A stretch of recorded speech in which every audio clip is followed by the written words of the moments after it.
Tanggung jawab saya sebagai pengelola di manajemen Edu Agrowisata Kebun Kelengkeng ini, perencanaan strategi seperti produktivitas dan perawatan kebun. Berbicara tentang pembuahan kelengkeng new crystal ini, kelengkeng new crystal ini mulai dapat berbuah sekitar umur 2 tahun setelah tanam. Nah, pembusteran ini dilakukan ketika tanaman telah siap untuk menopang buah, yaitu memiliki batang yang kuat. Dari pembusteran sampai muncul bunga itu membutuhkan waktu sekitar 1 bulan. Kemudian dari bunga hingga panen itu memerlukan waktu itu 5-6 bulan. Indonesia World Brand 2025 Non-Subsidized NPK Fertilizer NPK Mutiara.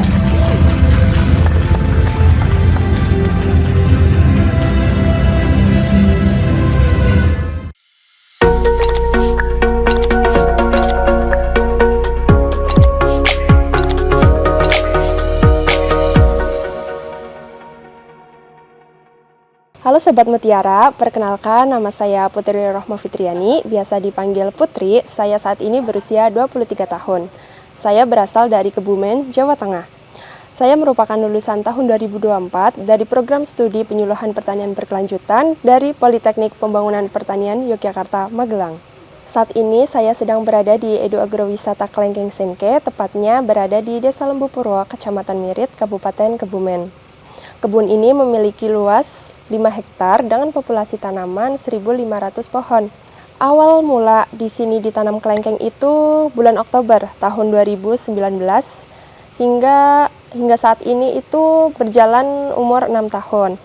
Nah, di Edu Agrowisata Kelengkeng ini kami memiliki fasilitas lengkap untuk mendukung kegiatan wisata. Yang pertama, tempat parkir yang luas, kemudian ada pendopo, kemudian ada musola, ada restonya juga, dan toilet yang bersih. Kemudian ada area bermain untuk anak-anak. Di sini pengunjung dapat 3. Yang pertama yaitu wisata petik buah kelengkeng, yang kedua ada edukasi, dan yang ketiga ada kuliner. Nah, untuk wisata petik kelengkeng sendiri itu free HTM. Kemudian untuk edukasinya yaitu mulai dari TK, SD, SMP, bahkan untuk pengembang usaha khususnya di bidang pertanian komoditas kelengkeng. Nah, kelengkeng apa aja sih yang ada di Edu Agrowisata Kelengkeng Senke ini? Di sini hanya ada 1 varietas kelengkeng yaitu kelengkeng new crystal. Nah, apa nih bedanya kelengkeng new crystal dengan kelengkeng yang lain? Yaitu kelengkeng new crystal ini memiliki ketebalan buah itu lebih tebal dibandingkan dengan varietas lain. Kemudian bijinya cenderung lebih kecil dan memiliki tingkat rasa yang lebih manis. Dan yang paling penting adalah kandungan airnya lebih sedikit.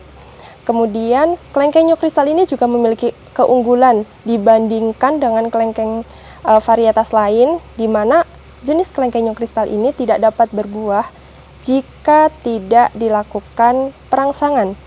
Jadi kita dapat menentukan kapan sih kita mau panen sehingga dapat harga itu terus stabil. Misal nih, kita mau membuahkan ketika musim liburan di Nataru atau saat hari raya. Jadi kita tetap memiliki kendali terhadap hasil panennya nanti. Tanggung jawab saya sebagai pengelola di manajemen Edu Agrowisata Kebun Kelengkeng ini ada beberapa hal yang saya lakukan. Yang pertama itu ada perencanaan strategi. Nah, perencanaan strategi ini seperti produktivitas dan perawatan kebun. Kemudian ada operasional, itu baik ada di pemasaran dan juga tentang produk yang ada di Edu Agrowisata Kelengkeng Senke ini. Kemudian saya juga bagian keuangan atau finansial, saya melakukan laporan keuangan baik bulanan, kemudian ada laporan stok keluar masuk produk.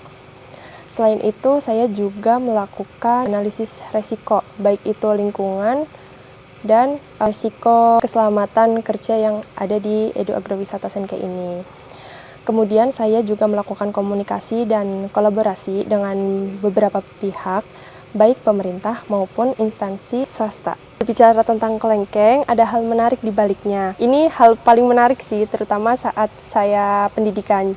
Jadi pada masa kuliah saya itu sempat praktik, di mana praktik ini tentang pembosteran pada buah kelengkeng, yang dimana tanaman yang diboster itu belum pernah buah setelah sekian tahun. Akhirnya setelah dilakukan pembosteran ini tuh berhasil, buahnya tuh banyak, dan lihat hasil dari praktek tersebut itu saya pengen punya pohon kelengkeng yang nanti bisa saya buahkan sendiri gitu. Kemudian pada akhir pendidikan saya berkesempatan untuk memilih komoditas yang sesuai atau yang berpotensi di daerah saya. Saya lihat di Kebumen itu, terutama ini di perbatasan Kebumen ya, Kebumen Timur, itu saya lihat ada banyak kebun kelengkeng. Saya lihat, wah menarik sekali ini. Kemudian suatu saat nih saya pasti bakal ke sini gitu. Nah, akhirnya saya ke sini dan bertemulah di Edu Agrowisata Kelengkeng Senke ini. Saat itu saya langsung ketemu dengan ownernya. Alhamdulillah banget, pas akhirnya saya bercerita kalau saya sedang melakukan tugas akhir dan saya berencana untuk mengambil komoditas kelengkeng. Setelah berbincang-bincang, akhirnya memang yang pertama itu saya menemukan potensi di buah kelengkeng sendiri, terutama di varietas New Crystal ini. Karena varietas New Crystal ini kan tidak memiliki musim ya, jadi panen itu sesuai yang kita inginkan. Kapan kita mau panen, ya sudah kita tarik 6 bulan sebelumnya baru kita lakukan pembosteran. Jadi potensi untuk komoditas kelengkeng sendiri di Indonesia itu sangat besar ya. Pertama itu karena Indonesia itu masih melakukan impor buah kelengkeng, di mana ini menunjukkan bahwa produktivitas kelengkeng yang ada di Indonesia itu belum mampu memenuhi kebutuhan pasar. Selain itu, untuk kelengkeng New Crystal sendiri ini tidak memiliki musim. Jadi kita dapat menentukan kapan kita akan panen. Itu sudah menjadi poin paling penting ya, karena biasanya tuh kalau komoditas pertanian yang lain, kalau musiman pasti harga akan anjlok. Tapi kalau untuk kelengkeng sendiri, itu termasuknya masih stabil lah untuk harga kelengkeng itu. Kemudian kami berbincang-bincang dengan owner, yaitu Bapak Ahmad Janan, tentang pengembangan usaha kelengkeng New Crystal di Kebumen. Nah, ternyata untuk produktivitas kelengkeng New Crystal di Kebumen sendiri itu juga belum mampu memenuhi permintaan dari pasar. Jadi masih kekurangan. Bahkan ada permintaan ekspor juga yang sudah ditolak dari Bapak Ahmad Janan karena itu belum mampu memenuhi permintaan. Di Kecamatan Mirit itu juga banyak petani-petani yang telah mengembangkan kelengkeng, dan tidak hanya di Kecamatan Mirit, tapi juga di Kebumen atau di kabupaten-kabupaten lain. Kemudian kami mengobrol tentang apa sih tantangannya di pengembangan usaha kelengkeng New Crystal ini.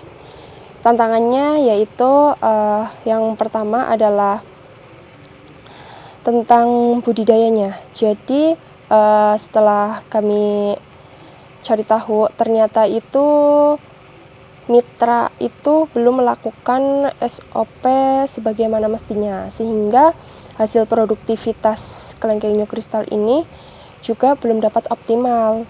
Sehingga akhirnya saya itu memutuskan untuk melakukan benchmarking dengan Edu Agrowisata Kebun Kelengkeng Senke ini. Nah, benchmarking ini itu meliputi semua budidaya kelengkeng. Nah, salah satunya yang bisa diadopsi yaitu tentang penyiramannya. Jadi kalau di Edu Agrowisata Kelengkeng Senke ini itu sudah menggunakan teknologi smart farming, yaitu menggunakan irigasi sprinkle. Jadi itu otomatis. Karena tanaman kelengkeng ini juga membutuhkan air ya, air yang cukup. Dan kebetulan juga di Kecamatan Mirit ini berada di pesisir pantai. Jadi ya wajar kalau kekurangan air, pasti produktivitasnya juga kurang optimal. Berbicara tentang pembuahan kelengkeng New Crystal ini, bahwa kelengkeng New Crystal ini mulai dapat berbuah sekitar umur 2 tahun setelah tanam. Nah, pembosteran ini dilakukan ketika tanaman telah siap untuk menopang buah, yaitu memiliki batang yang kuat. Nah, pembosteran dilakukan ketika tanaman memiliki daun yang setengah tua. Kenapa? Karena kalau daunnya nanti udah tua, kita itu nggak tahu kan, kalau sebenarnya itu di ujung itu sudah ada tunas. Nah, kalau pembosteran dilakukan ketika daun tua, takutnya nanti yang tumbuh itu bukannya bunga, tapi malah daun.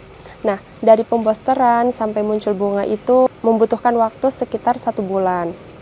Kemudian dari bunga hingga panen itu memerlukan waktu itu 5-6 bulan. Nah, kalau di Edu Agrowisata sendiri, kami melakukan pembuahannya itu 2 minggu sekali dengan populasi tanaman itu sekitar 30-40 pohon. Karena target kami sebulan itu bisa mencapai 600 kilo. Dengan target produktivitas yang kami dapat yaitu 600 kg. Bagi sahabat Mutiara yang ingin berkontribusi di bidang pertanian, yuk jangan ragu. Karena untuk berkontribusi di bidang pertanian, tidak harus selalu kotor-kotoran. Seperti yang saya lakukan saat ini, saya lebih memilih di bagian manajemen dan juga pengembangannya. Selain itu, saat ini sudah banyak sekali pertanian yang menggunakan smart farming. Jadi, yang paling penting adalah bagaimana kita dapat turut berkontribusi dalam pengembangan pertanian Indonesia yang lebih baik. Sekian, terima kasih untuk sahabat Mutiara. Saya tunggu kehadirannya di Edu Agrowisata Kebun Klengkeng Senke.